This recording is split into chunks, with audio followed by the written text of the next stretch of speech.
Salamlar hər kəsə. Bu gün maraqlı mövzuyla qarşınızdayım. Bu videonu axıra qədər izləyin. Sizə çox faydalı olacaq, buna inanıram. Bu gün sizə danışmaq istəyirəm bizim həyatdakı unikal yolumuzdan və ümumiyyətlə həyatda necə daha rahat irəliləyə bilərik. Baxın, burada çəkmişəm. Bu bizim həyat yolumuzdur. Ümumiyyətlə biz bilirik ki, biz Yaradanın yanından bura gəlmişik və onun yanına da qayıdırıq və bu yol isə bizim həyat yolumuzdur ki, bizim burada ruhumuz bədənin daxilində bir yol qət edir və müəyyən bir həyat sınaqları ilə qarşılaşır. Bu bizim həyat yolumuzdur. Və bu yolda rahat irəliləməyimiz üçün bizə vacib olan bir şey var ki, Yaradanla bağımızı daima güclü tutmaqdır. Baxın, burada göstərdiyim kimi biz əgər daima yadımıza salsaq ki, bura sadəcə bir müddətlik bir yerdir və biz onun yanına qayıdacağıq, artıq biz ruhumuza bir rahatlıq gəlir. Çünki keçən videoda danışdığım kimi bizim qəlb hissəmiz Yaradanla bağımızın qurduğu yerdir, yəni bağ qurduğumuz yerdir. Ona görə biz orada artıq bunu xatırladanda qəlbimizə bir rahatlıq gəlir. Çünki artıq qəlbimiz, yəni ruhumuz onu hiss edir və başa düşür deyə bədənimizə də bir rahatlıq gəlməyə başlayır. Ona görə də həyatda, baxın burada qeyd etmişəm, bəzən biz burada bu yoldan qırağa çıxa bilirik. Bu da həyat şəraitlərindən irəli gəlir. Müəyyən bir hadisələr baş verir və biz elə olur ki, bu yoldan qırağa çıxmalı oluruq. Təbii ki də bu bizim beynimizin bizə qurduğu ssenarilərdir. Bəzən başımıza bir iş gəlir, artıq biz başlayırıq kədərlənməyə, biraz neqativə fokuslanırıq və avtomatik olaraq biz Yaradanla bağımız zəifləyir deyə bu yoldan uzaqlaşmış oluruq. Yəni həyat onsuz da düz gedən bir yol deyil. Biraz bizim problemlərimiz olur, asan keçdiyimiz yerlər olur. Amma ki, əsas məsələ bu bağdadır ki, biz artıq bunu daima özümüzə xatırlatsaq, həyatda daha rahat irəliləyə bilərik. Çünki hardan baxsaq, hərənin fərqli bir yolu var, hərənin fərqli sınaqları var bu həyatda. Amma bunları rahat keçmək üçün bizə lazımdır ki, Yaradanla bağımızı daima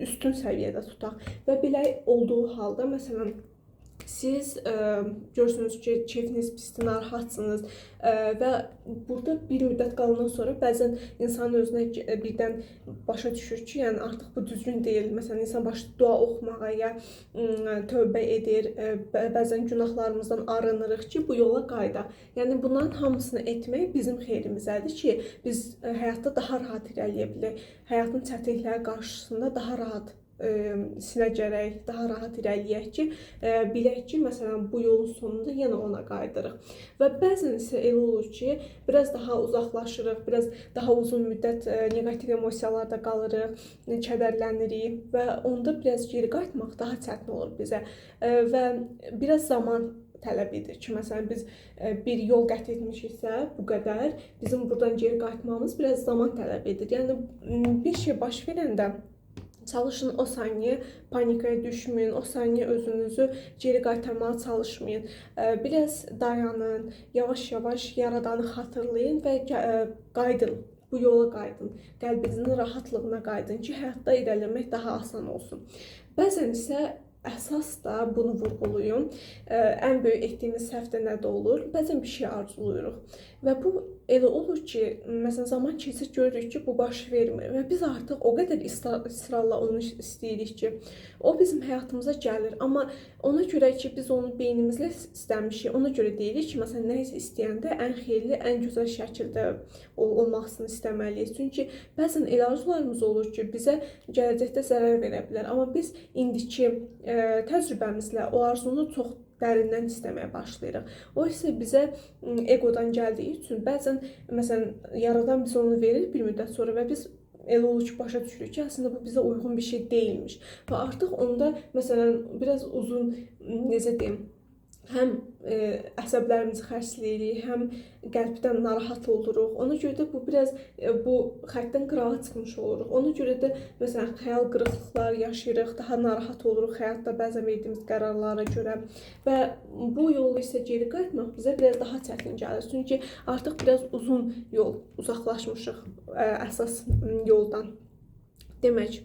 Ona görə də sizə bir məsləhətim odur ki, Yaradanı daima hiss edin. Yəni məsələn namaz qılırsınızsa, təkcə 5 namazda deyil də, ya da başqa insanlar artıq necə Yaradana yaxınlaşırsa, məsələn meditasiya edərək ya fərqli üsullarla, bu hərənin öz fərdi seçimidir.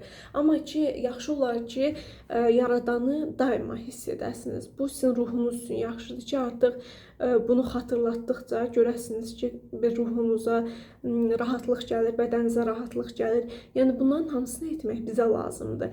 Yəni əslində dində çox qadağalar kimi görünən bir şeylər var ki, bunu biraz düzgün açsalar əslində insanın özünə necə faydalı olduğunu görərik.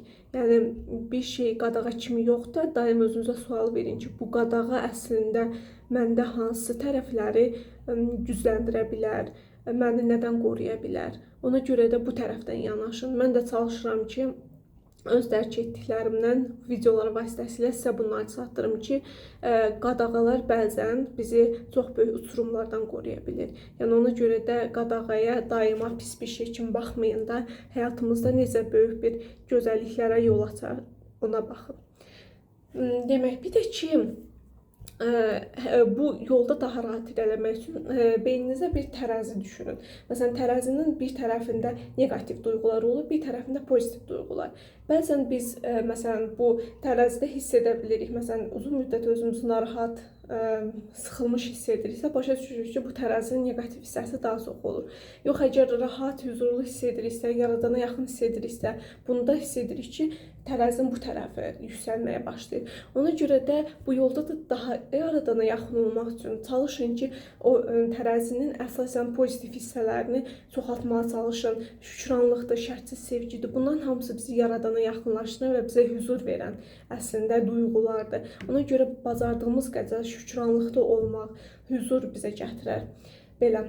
Və məsələn, dində duanı oxumaq belə əslində bu bizim beynimizə göstərir ki, biz hansı hərəkət edirik. Amma əsas qəlbdə hiss etməkdir. Əgər siz bir duanı edəndə, bir namaz qılanda ya fərqli meditasiya belə edəndə, siz əgər onu qəlbdən hiss etmirsinizsə, o sizin bir xeyrinizə gəlmir. Ona görə deyirlər ki, nəsə edəndə qəlbdən edin. Belə. Ona görə də nəsə edəndə əsas məsələ fokuslanmalıyıq, qəlbdən gəlməyinə və Yaradana yaxın olmağımıza. Onda həyatda irəliləyimiz həqiqətən çox asan və rahat olar. Sağ olun, özünüzə yaxşı baxın.